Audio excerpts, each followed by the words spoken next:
మాజీ ముఖ్యమంత్రి వైఎస్ జగన్మోహన్ రెడ్డిని తెలుగుదేశం పార్టీ నాయకులు నెల్లూరుకి రాకుండా అడ్డుకునే ప్రయత్నం చేస్తున్నారా? జగన్ హెలికాప్టర్ నెల్లూరులో ల్యాండ్ కాకుండా కుట్ర చేస్తున్నారా? జరుగుతున్న పరిణామాలు చూస్తుంటే 100కు 100% ఇది నిజమని అనిపిస్తుంది. ప్రభుత్వమే ఇందుకు కారణమా, లేక లోకల్ ఎమ్మెల్యేలు, మంత్రులు ప్లాన్ చేసి హెలికాప్టర్ ల్యాండింగ్ స్థలం దొరకనివ్వకుండా చేస్తున్నారా?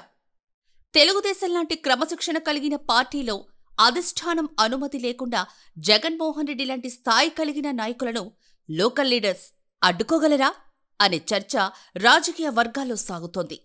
మాజీ మంత్రి కాకాని గోవర్ధన్ రెడ్డి అక్రమ మైనింగ్, నకిలీ టోల్ గేట్లు, ఫోర్జరీ సంతకాలు కేసుల్లో గత 35 రోజులుగా రిమాండ్ ఖైదీగా నెల్లూరు జిల్లాలో ఉన్న విషయం తెలిసిందే. కాకానితో ములాఖాత్ అయ్యేందుకు వైఎస్ఆర్సీపీ అధినేత జగన్మోహన్ రెడ్డి జూలై 3వ తారీఖున నెల్లూరుకి రానున్నాడు. జగన్మోహన్ రెడ్డి షెడ్యూల్ ప్రకారం విజయవాడ నుండి 3వ తారీఖున హెలికాప్టర్ ద్వారా నెల్లూరుకి చేరుకుంటాడు. ఈ విషయంలోనే ప్రస్తుతం నెల్లూరులో రాజకీయం వాడీవేడిగా సాగుతోంది. హెలికాప్టర్ ల్యాండ్ అయ్యేందుకు హెలిప్యాడ్ స్థలం ఇప్పుడు వివాదంగా మారింది.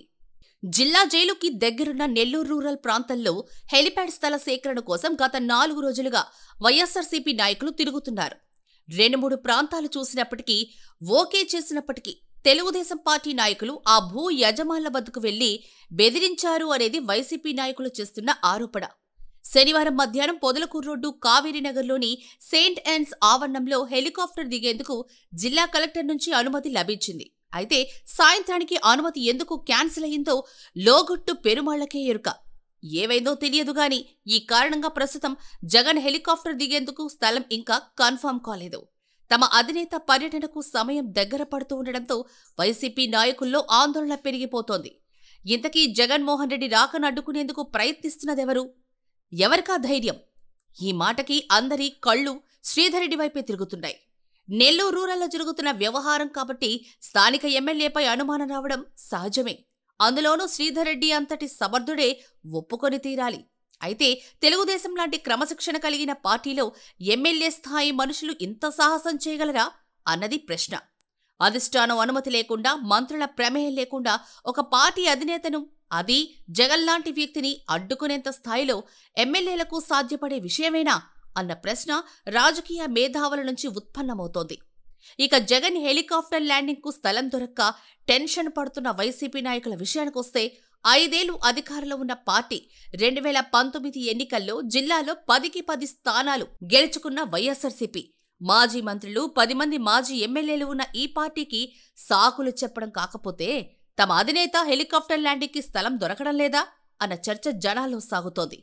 నిజంగా రూరల్లో ఇబ్బంది ఉంది అనిపిస్తే జిల్లా జైలుకు ఆనుకుని ఉన్న వెంకటాచలం మండలంలో హెలిప్యాడ్ ఏర్పాటు చేసేంత మాత్రం స్థలం లేకపోయిందా?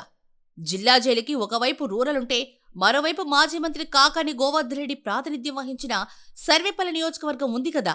ఒకరితో ఒకరికి అండర్స్టాండింగ్స్ లేక ఈ పరిస్థితి తీసుకొస్తున్నారని, గత 5 ఏళ్లు అధికారంలో ఉన్న ఇంత బలమైన పార్టీకి వ్యవస్థాగతంగా ఇన్ని లోపాలు ఉన్నాయా అన్న ప్రశ్నలు కూడా తలెత్తుతున్నాయి. ఈ విషయంపై జగన్మోహన్ రెడ్డి కూడా సీరియస్ అయినట్లు సమాచారం. ఏదేమైనా నిజంగా హెలికాప్టర్ ల్యాండ్ కానివ్వకపోతే జగన్మోహన్ రెడ్డి విజయవాడ నుంచి నెల్లూరు సెంట్రల్ జైలుకి బై రోడ్డు రావాలని నిర్ణయం తీసుకుంటే, ఆయన ఫ్యాన్ బేస్ వైఎస్ఆర్సీపీ క్యాడర్ విషయం తెలిసిందే కదా. వాళ్ళందరూ రోడ్డెక్కితే, జగన్ క్యాన్వాయ్ వెంట పరుగులు తీస్తే ఆపగలిగేదెవరు?